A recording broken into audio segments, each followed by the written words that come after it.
Bir sahroyi ayolning o'g'ilchasi sho'x ekan. Undan zarar ko'rmagan biror kuni yo'q ekan. Qozondagi taomin tepib qochib ketarkan, meshidagi suvini sepib qochib ketarkan. Qarg'ar ekan onasi qilolmasdan epini, qirqib qochganida kir yoyadigan ipini. Hoy ipimni qirqmagil, qalbingga ilm to'lgur. Hoy meshimni teshmagil, Ka'baga imom bo'lgur. Hayvon dumin kesmagil, beozor bo'l, to'g'ri yur. G'arib yo'lin to'smagil, Ka'baga imom bo'lgur. Demas ekan, juvanmarg, haromi, maraz, o'lgur. Bitta ekan qarg'ishi, Ka'baga imom bo'lgur.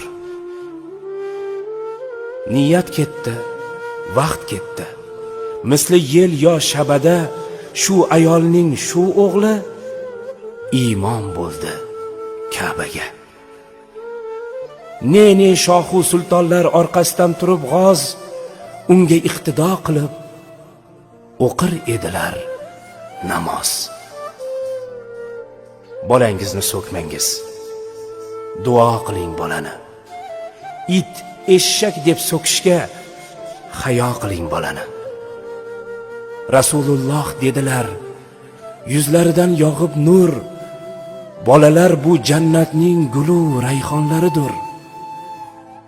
To'g'ri, ba'zi gulu rayhonlar ham kuydirar. Sho'xligi ortib ketsa, joningizdan to'ydirar.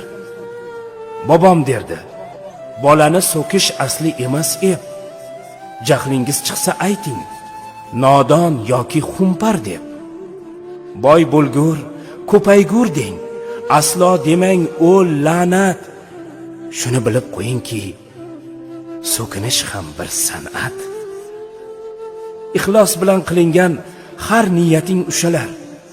Har gapga ko'kda amin deb turar farishtalar. It desangiz it bo'lib, o'zingizni qopadi. Eshakdan eshak, har kim o'z tilidan topadi. Farzandingiz bilan el faxrlanib yashasin. It eshak fe'llaridan Parvardigor asrasin. Olim, shoir, hunarmand, polvon bo'lsin bolalar. Yurtga kerakli halol inson bo'lsin bolalar.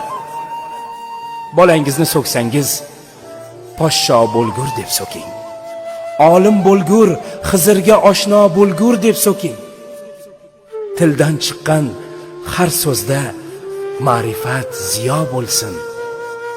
Hatto so'kishingiz ham yaxshi bir duo bo'lsin.